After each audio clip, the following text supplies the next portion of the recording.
โยมเขาจะทานแต่เดี๋ยวโยมถวายสตรอเบอรี่ด้วยเจ้าค่ะมีสตรอเบอรี่เจ้าค่ะ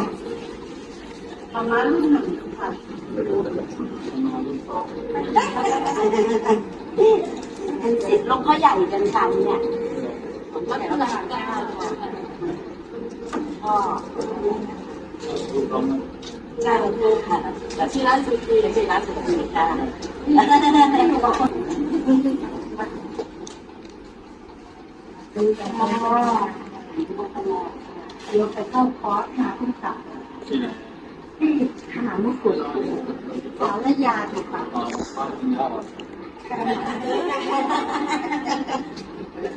ณยาวส่งไปคิดว่าวันนี้จะเจอพี่แมวนะคะเนี่ยไม่เจอ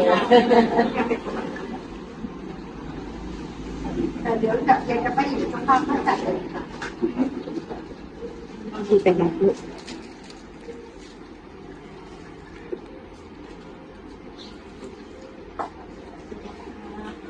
เรียกกันทีลูกเราเคยเป็นอะไรที่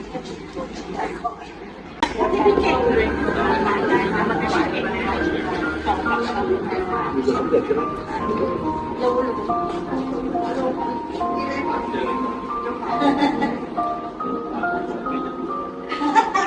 รู้สภาพสตรีอะค่ะ